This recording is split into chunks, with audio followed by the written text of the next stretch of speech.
Guys, welcome to exam e warriors. आज की video में हम सीखेंगे परमाणु क्रमांक 1 से लेकर 30 तक के सभी तत्वों का इलेक्ट्रॉनिक विन्यास, वो भी दोनों नियम से, यानी कि आपबाहु नियम से भी और बोरबरी के नियम से भी। और साथ में यह भी जानेंगे कि जो कॉपर और क्रोमियम तत्व हैं ये दोनों अपवाद की कैटेगरी में क्यों आते हैं, इनके पीछे का रीजन क्या है कि जो इनका इलेक्ट्रॉनिक विन्यास बाकी अन्य तत्वों के इलेक्ट्रॉनिक विन्यास से भिन्न होता है। तो चलिए शुरू करते हैं। तो पहला तत्व है हमारा हाइड्रोजन, इसका प्रतीक H और परमाणु क्रमांक 1 होता है। जिसे तत्वों के नाम और परमाणु क्रमांक याद नहीं है वो इसके पहले की वीडियो में जाकर देख सकते हैं, ठीक है, और वहां से याद कर सकते हैं। वहां पे इन्हें याद करने का आसान तरीका भी बताया गया है स्टोरी के माध्यम से।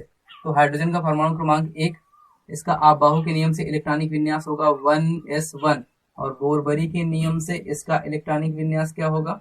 बोरबरी के नियम से इसका इलेक्ट्रॉनिक विन्यास हो जाएगा पहली कक्षा में कितने इलेक्ट्रॉन? 1 इलेक्ट्रॉन, तो ये हो जाएगा 1। इसके बाद दूसरा आता है हीलियम। हीलियम का परमाणु क्रमांक 2, इसका इलेक्ट्रॉनिक विन्यास 1s2, और बोरबरी के नियम से इसका इलेक्ट्रॉनिक विन्यास क्या हो जाएगा? वो हो जाएगा पहली कक्षा 2 इलेक्ट्रॉन, तो 2। उसके बाद हाइड्रोजन हीलियम, हीलियम के बाद आता है लिथियम, परमाणु क्रमांक 3, इसका आपबाहु के नियम से इलेक्ट्रॉनिक विन्यास होगा 1s3, ठीक है। उसके बाद इसका बोरबरी के नियम से इलेक्ट्रॉनिक विन्यास क्या हो जाए? 1s2, और उसके बाद 2s1। पहली कक्षा में 2 इलेक्ट्रॉन और दूसरी कक्षा में 1 इलेक्ट्रॉन। लिथियम के बाद आता है बेरिलियम। बेरिलियम का परमाणु क्रमांक 4, और इसका इलेक्ट्रॉनिक विन्यास हो जाएगा 1s2 2s2। बोरबरी के नियम से इलेक्ट्रॉनिक विन्यास क्या होगा? पहली कक्षा में कितने इलेक्ट्रॉन? 2 इलेक्ट्रॉन। ये हुई हमारी दूसरी कक्षा में कितने इलेक्ट्रॉन? 2 इलेक्ट्रॉन। ये हो गया बोरबरी के नियम से इलेक्ट्रॉनिक विन्यास। उसके बाद बेरिलियम के बाद आता है बोरान, 5 परमाणु क्रमांक, आपबाहु के नियम से इसका इलेक्ट्रॉनिक विन्यास क्या होगा? 1s2 2s2 और 2p1, ठीक है। और इसका बोरबरी के नियम से इलेक्ट्रॉनिक विन्यास क्या हो जाएगा? बोरान का परमाणु क्रमांक 5, यानी कि इसके अंदर 5 इलेक्ट्रॉन है, तो 2 2 4 1 5 इलेक्ट्रॉनों का वितरण हो गया। पहली कक्षा में कितने इलेक्ट्रॉन? 2 इलेक्ट्रॉन। दूसरी कक्षा ये भी है और दूसरी कक्षा ये भी है। यहाँ पे 2 इलेक्ट्रॉन, यहाँ पे 1 इलेक्ट्रॉन, तो दोनों मिलकर कितने हो गए? 2 और 1 3 इलेक्ट्रॉन। तो दूसरी कक्षा में 3 इलेक्ट्रॉन। बोरान के बाद आता है कार्बन। कार्बन का परमाणु क्रमांक 6, तो इसका आपबाहु के नियम से इलेक्ट्रॉनिक विन्यास हो जाएगा 1s2 2s2 2p2। बोरबरी के नियम से इसका इलेक्ट्रॉनिक विन्यास क्या होगा? पहली कक्षा में 2 इलेक्ट्रॉन, दूसरी कक्षा में 2 यहाँ पे 2 यहाँ पे, यानी कि 4 इलेक्ट्रॉन।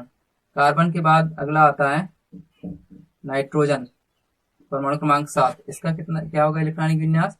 हो जाएगा 1s2 2s2 और 2p3। बोरबरी के नियम से इलेक्ट्रॉनिक विन्यास क्या हो जाएगा? पहली कक्षा में 2 इलेक्ट्रॉन, दूसरी कक्षा में 5 इलेक्ट्रॉन। नाइट्रोजन के बाद आता है ऑक्सीजन, इसका आपबाहु के नियम से इलेक्ट्रॉनिक विन्यास होगा 1s2 2s2 2p4, और बोरबरी के नियम से इलेक्ट्रॉनिक विन्यास क्या होगा? पहली कक्षा में 2 इलेक्ट्रॉन, दूसरी कक्षा में 2 4 मिलके हो गया 6 इलेक्ट्रॉन। तो ये हो गया ऑक्सीजन का इलेक्ट्रॉनिक विन्यास। इसके बाद अगला आता है फ्लोरीन। फ्लोरीन का परमाणु क्रमांक 9, इसका आपबाहु के नियम से इलेक्ट्रॉनिक विन्यास होगा 1s2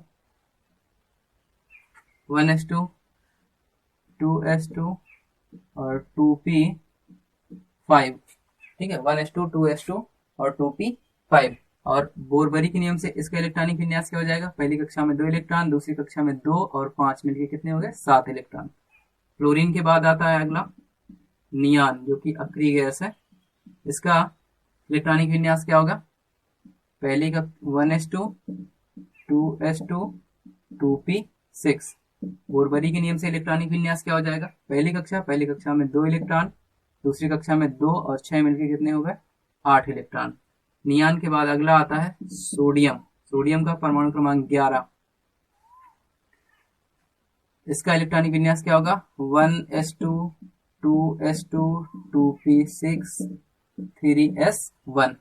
और बोरबरी के नियम से इसका इलेक्ट्रॉनिक विन्यास क्या हो जाएगा? पहली कक्षा में 2 इलेक्ट्रॉन, दूसरी कक्षा यहाँ पे है और यहाँ पे भी है, तो दूसरी कक्षा में कितने इलेक्ट्रॉन हो गए, 2 और 6 मिलके 8 इलेक्ट्रॉन, और तीसरी कक्षा में केवल 1 इलेक्ट्रॉन। सोडियम के बाद आता है मैग्नीशियम। मैग्नीशियम का परमाणु क्रमांक 12 और इसका इलेक्ट्रॉनिक विन्यास हो जाएगा 1s2 2s2 2p6 और 3s2।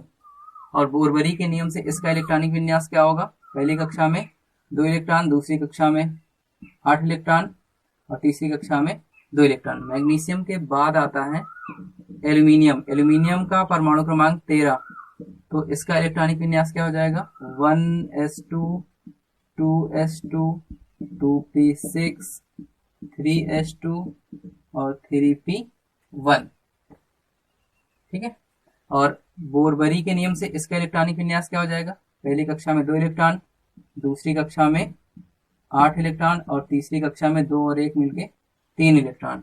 एल्यूमिनियम के बाद आता है सिलिकॉन। सिलिकॉन का परमाणु क्रमांक 14, इसका आबाहु के नियम से इलेक्ट्रॉनिक विन्यास क्या होगा 1s2 2s2 2p6 3s2 और 3p2। और बोरबरी के नियम से इलेक्ट्रॉनिक विन्यास क्या हो जाएगा, पहली कक्षा में 2 इलेक्ट्रॉन, दूसरी कक्षा में 8 इलेक्ट्रॉन और तीसरी कक्षा में 4 इलेक्ट्रॉन। सिलिकॉन के बाद आता है फास्फोरस, परमाणु क्रमांक 15, इसका आबाहु के नियम से इलेक्ट्रॉनिक विन्यास क्या होगा 1s2 2s2 2p6 3s2 और 3p3। बोरबरी के नियम से इसका इलेक्ट्रॉनिक विन्यास क्या हो जाएगा, पहली कक्षा में 2 इलेक्ट्रॉन, दूसरी कक्षा में 8 इलेक्ट्रॉन और तीसरी कक्षा में कितने हो गए 3 और 2 मिलके 5 इलेक्ट्रॉन।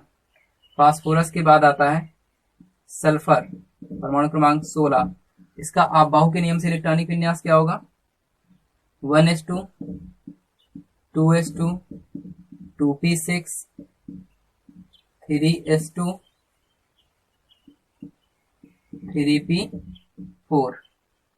और बोरबरी के नियम से इसका इलेक्ट्रॉनिक विन्यास क्या होगा, पहली कक्षा में 2 इलेक्ट्रॉन, दूसरी कक्षा में 8 इलेक्ट्रॉन और तीसरी कक्षा में 6 इलेक्ट्रॉन। ये हो गया सल्फर का इलेक्ट्रॉनिक विन्यास। इसके बाद अब हम अगला देखते हैं।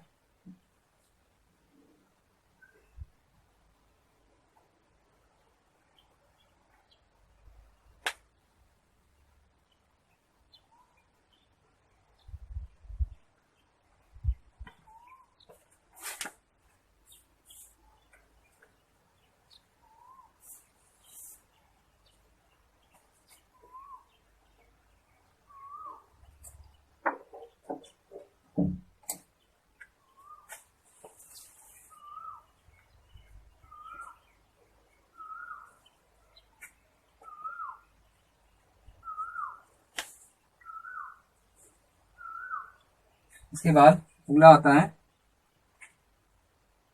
क्लोरीन। क्लोरीन का परमाणु क्रमांक 17, इसका इलेक्ट्रॉनिक विन्यास करेंगे तो यह आएगा 1s2 2s2 2p6 3s2 और 3p कितना होगा 5 3p5। ठीक है। और इसका अगर हम बोरबरी के नियम से इलेक्ट्रॉनिक विन्यास करते हैं तो पहली कक्षा में 2 इलेक्ट्रॉन, दूसरी कक्षा में 8 इलेक्ट्रॉन और तीसरी कक्षा में 5 और 2 मिलके 7 इलेक्ट्रॉन। क्लोरीन के बाद आता है आर्गन, परमाणु क्रमांक 18, इसका अगर हम आबाहु के नियम से इलेक्ट्रॉनिक विन्यास करेंगे तो यह आएगा 1s2 2s2 2p6 3s2 और 3p6।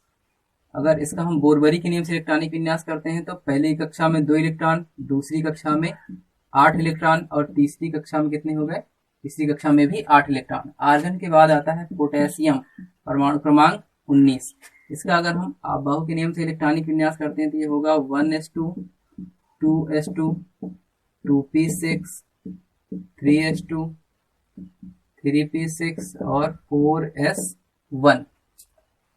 पोटेशियम के बाद अगला आता है कैल्शियम। कैल्शियम का परमाणु क्रमांक 20, इसका आप बोरबरी के नियम से भी कर ले रहे हैं तो इसका बोरबरी के नियम से इलेक्ट्रॉनिक विन्यास हो जाएगा, पहली कक्षा में 2 इलेक्ट्रॉन, दूसरी कक्षा में 8 इलेक्ट्रॉन और तीसरी कक्षा में भी 8 इलेक्ट्रॉन, और जो चौथी कक्षा है उसमें 1 इलेक्ट्रॉन।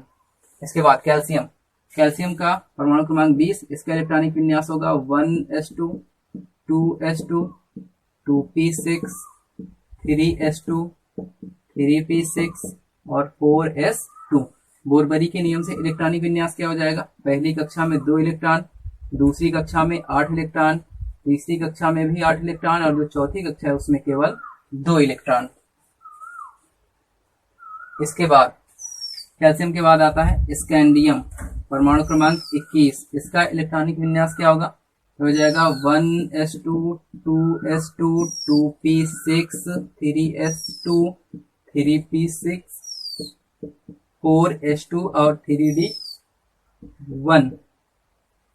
ठीक है, स्कैंडियम के बाद अगला आता है, इसका भी बोरबरी के नियम से इलेक्ट्रॉनिक विन्यास कर ले रहे हैं।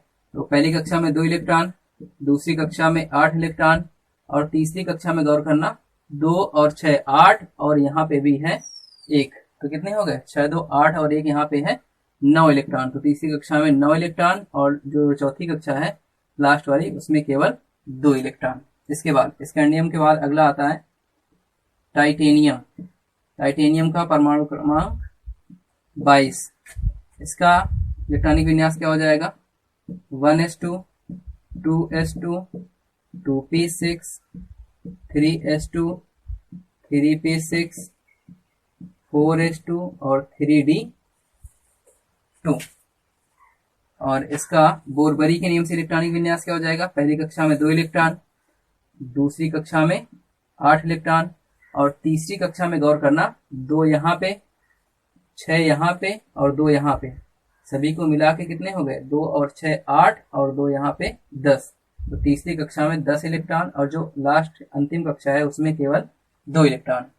टाइटेनियम के बाद अगला आता है वैनेडियम, परमाणु क्रमांक 23, इसका इलेक्ट्रॉनिक विन्यास क्या होगा, आबाहु के नियम से ये हो जाएगा 1s2 2s2 2p6 3s2 3p6 4s2 और 3d3।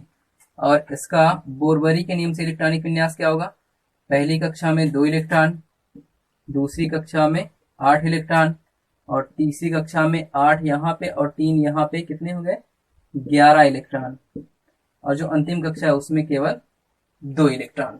ठीक है, इसके बाद इसे रफ कर दे रहे हैं।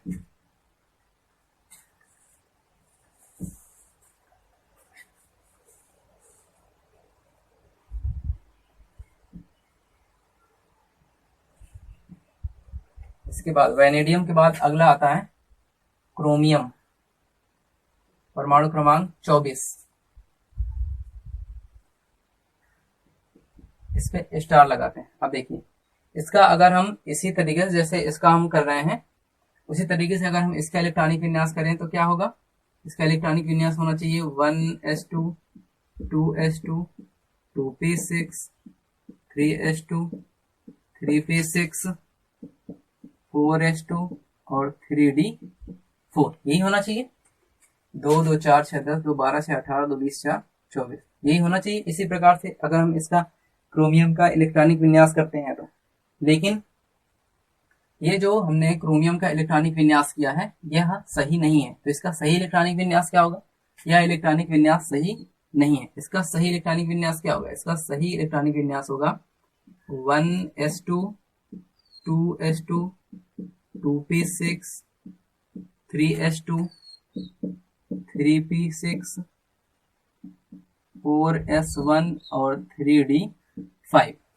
यानी कि यहाँ पे ये जो एक इलेक्ट्रॉन इस चौथी कक्षा के s उपकोष में जा रहा है वह s उपकोष में न जाकर 3d उपकोष में प्रवेश करता है, 3d उपकोष में प्रवेश करता है। अब इसी वजह से होता क्या है कि ये क्रोमियम जो है वो अपवाद, क्रोमियम और एक और है तापर जिसका परमाणु क्रमांक 29 होता है, ये दोनों अपवाद की कैटेगरी में आते हैं।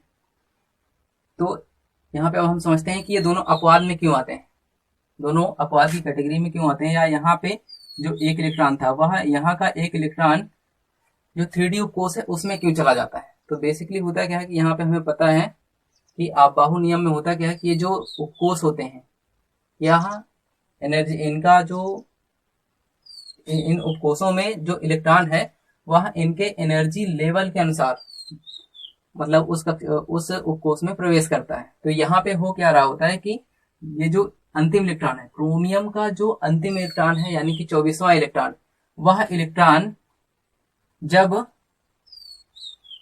तो अंतिम इलेक्ट्रॉन के लिए होता क्या है कि ये उसे प्रवेश करने के लिए उसके पास दो कक्षाएं होती हैं, एक 3D होता है और एक 4s होता है।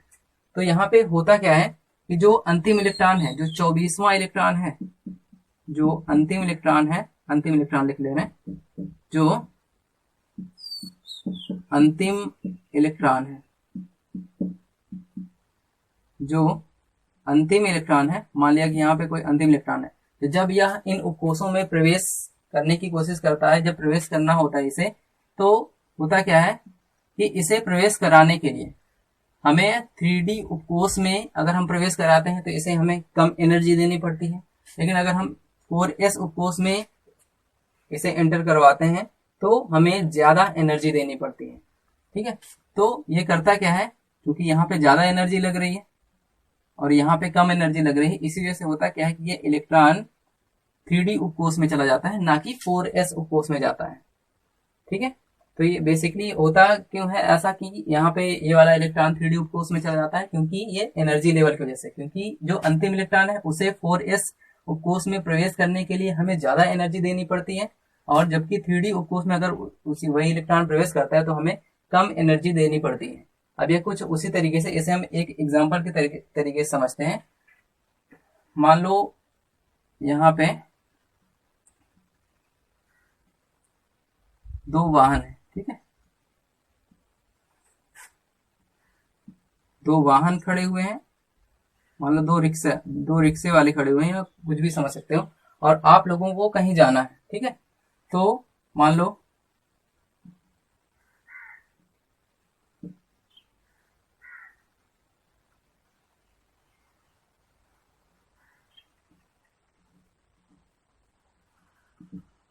यहाँ पे एक व्यक्ति खड़ा हुआ है। ठीक है, इस व्यक्ति को क्या करना है, कहीं पे जाना है, तो इसके पास दो साधन, एक यहाँ पे एक वाहन खड़ा हुआ है और एक वाहन यहाँ पे खड़ा हुआ है। तो ये क्या करता है कि सेम जगह जाने के लिए यहाँ इस वाहन से क्या करता है, किराया पूछ रहा है कि कितना वहां तक मतलब ले जाने के लिए कितना किराया लोगे। तो मान लो एग्जाम्पल के लिए कि वह कहीं पे ले जाने के लिए, किसी निश्चित जगह पे ले जाने के लिए 10 रुपए चार्ज करता है, कि वहां तक जाने का जो किराया है वो 10 रुपए है, जबकि ये वाहन वाला क्या करता है, ये वहीं तक पहुंचाने के लिए 15 रुपए चार्ज करता है। तो आप खुद ही समझ सकते हैं कि यह व्यक्ति किस वाहन से जाना पसंद करेगा। सिंपल सी बात है, क्योंकि इसमें किराया ज्यादा लग रहा है और इस वाले में किराया कम लग रहा है, इसी वजह से यह व्यक्ति क्या करेगा, इस वाहन से जाना पसंद करेगा। ठीक है, प्रेफर करेगा। तो कुछ उसी तरीके से यहाँ पे भी होता है, क्योंकि 4s इलेक्ट्रॉन में इस इलेक्ट्रॉन को जब 4s इलेक्ट्रॉन में जाना है तो इसे ज्यादा एनर्जी देनी पड़ती है, ज्यादा एनर्जी लगती है उसी तरीके से, और इसमें जाने के लिए 3D उपकोष में प्रवेश करने के लिए उसे कम एनर्जी देनी पड़ती है, कम एनर्जी की आवश्यकता पड़ती है। इसी वजह से होता क्या है कि यह इलेक्ट्रॉन इसमें न जाके इसमें चला जाता है। ठीक है, इसीलिए जो क्रोमियम है ये अपवाद की कैटेगरी में आता है। ठीक है, तो ये था इसके पीछे का रीजन, एनर्जी लेवल की वजह से ऐसा होता है। तो यहाँ पे आप लोगों को क्या करना है, अगर आप लोगों को याद रखने के लिए, क्योंकि ऐसे ही करते जाएंगे तो आप लोग यहाँ पे 3D 4 ही करेंगे, तो ये चीज थोड़ा सा आप लोगों को ध्यान में रखना है। ध्यान में रखने के लिए आप लोग क्या कर सकते हैं, अपने दिमाग में ये थोड़ा सा याद रख सकते हैं, या ऐसा कुछ इमेज बना सकते हैं कि जब भी आपको, यह केवल 1 से 30 तक के लिए है। ठीक है, तो जब भी आपको डी उपकोष में 4 इलेक्ट्रॉन या 9 इलेक्ट्रॉन दिखेंगे तो आपको करना क्या है कि जो डी के ऊपर अगर 4 इलेक्ट्रॉन होंगे तो उसे आपको 5 कर देने हैं, और अगर 9 होंगे तो उसे 10 कर देने हैं, और उसके पहले जो भी उपकोष आया होगा वो एस वाला ही आएगा, तो उससे आपको क्या करना है कि एक इलेक्ट्रॉन को कम कर देना है। ठीक है, ये बेसिकली कोई रूल नहीं है, ना ही कोई तरीका है, ना ही ऐसा रियल में होता है, बस ये केवल आप लोगों को याद रखने के लिए है कि कभी आप गलती से ये ना लिख सकें। तो ये थोड़ा सा अपने दिमाग में इमेज बना लेंगे तो वहां पे गलती नहीं होगी। ठीक है, तो जब भी आपको यहाँ पे D4 दिखेगा तो आपको D4 को D5 बना लेना है, और पहले वाले से एक इलेक्ट्रॉन कम कर देना। जैसे यहाँ पे D4 दिख रहा था, तो हमने किया क्या, यहाँ पे D5 कर लिया इसे, और इसके पहले वाला ये था, इससे हमने 1 इलेक्ट्रॉन कम कर दिया। इसी तरीके से जब अगर 9 आएगा तो वहां पे हम 10 कर देंगे, उसके पहले वाले से 1 इलेक्ट्रॉन को कम कर देंगे। ठीक है, तो ये हो जाएगा इसका इलेक्ट्रॉनिक विन्यास। ध्यान रखना ये कोई रूल नहीं है, बस आप लोगों को याद रखने के लिए ऐसा बताया गया है। क्रोमियम का हो गया। उसके बाद इसका अगर हम बोरबरी के नियम से इलेक्ट्रॉनिक विन्यास करते हैं तो बोरबरी के नियम से इसका इलेक्ट्रॉनिक विन्यास क्या हो जाएगा, पहली कक्षा में 2 इलेक्ट्रॉन, दूसरी कक्षा में 8 इलेक्ट्रॉन, और तीसरी कक्षा में ध्यान देना 2 यहाँ पे, 6 यहाँ पे और 5 यहाँ पे, कितने हो गए, 6 2 8 5 13 इलेक्ट्रॉन, और चौथी कक्षा में केवल 1 इलेक्ट्रॉन है। ये हो गया क्रोमियम का इलेक्ट्रॉनिक विन्यास।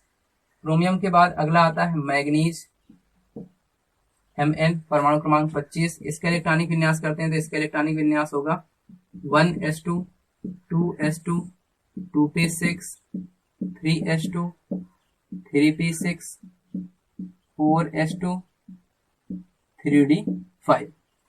बोरबरी के नियम से अगर हम इसका इलेक्ट्रॉनिक विन्यास करें तो क्या होगा, पहली कक्षा में 2 इलेक्ट्रॉन, दूसरी कक्षा में 8 इलेक्ट्रॉन, और तीसरी कक्षा में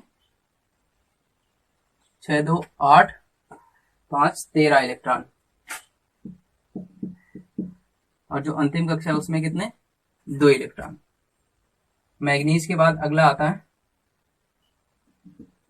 आयरन, परमाणु क्रमांक 26। इसका इलेक्ट्रॉनिक विन्यास होगा 1s2 2s2 2p6 3s2 3p6 4s2 और 3d6। बोरबरी के नियम से अगर हम इसका इलेक्ट्रॉनिक विन्यास करेंगे तो पहली कक्षा में 2 इलेक्ट्रॉन, दूसरी कक्षा में 8 इलेक्ट्रॉन, और तीसरी कक्षा में 6 2 8 और 6 कितने 14 इलेक्ट्रॉन, और जो चौथी कक्षा है उसमें केवल 2 इलेक्ट्रॉन। इसके बाद अगला आता है कोबाल्ट, इसका परमाणु क्रमांक 27। इसका इलेक्ट्रॉनिक विन्यास होगा 1s2 2s2 2p6 3s2 3p6 4s2 और 3d7। बोरबरी के नियम से इलेक्ट्रॉनिक विन्यास करेंगे तो पहली कक्षा में 2 इलेक्ट्रॉन, दूसरी कक्षा में 8 इलेक्ट्रॉन, और तीसरी कक्षा में कितने इलेक्ट्रॉन, 6 2 8 7 15 इलेक्ट्रॉन, और जो अंतिम कक्षा है उसमें 2 इलेक्ट्रॉन। कोबाल्ट के बाद निकेल 28। इसका इलेक्ट्रॉनिक विन्यास होगा 1s2 2s2 2p6 3s2 3p6 4s2 और 3d8। बोरबरी के नियम से इलेक्ट्रॉनिक विन्यास क्या हो जाएगा, पहली कक्षा में 2 इलेक्ट्रॉन, दूसरी कक्षा में 8 इलेक्ट्रॉन, तीसरी कक्षा में 6 2 8 और 8 16 इलेक्ट्रॉन, और अंतिम कक्षा में केवल और केवल 2 इलेक्ट्रॉन रहेंगे। इसके बाद अगला आता है कॉपर, परमाणु क्रमांक 29।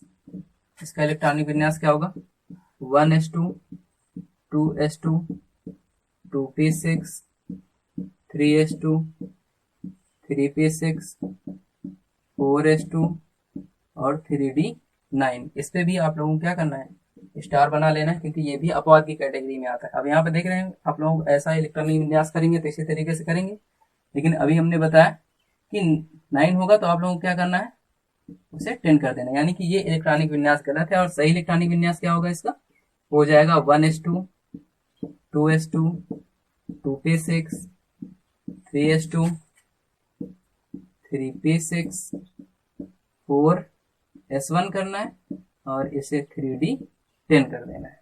ठीक है, ये इसका सही इलेक्ट्रॉनिक विन्यास है। ठीक, बोरबरी के नियम से इसका इलेक्ट्रॉनिक विन्यास क्या होगा, ये हो जाएगा पहली कक्षा में 2 इलेक्ट्रॉन, दूसरी कक्षा में 6 2 8 इलेक्ट्रॉन, तीसरी कक्षा में 6 2 8 और 10 यानी कि 18 इलेक्ट्रॉन, और जो अंतिम कक्षा उसमें केवल और केवल 1 इलेक्ट्रॉन होगा। कॉपर का हो गया। उसके बाद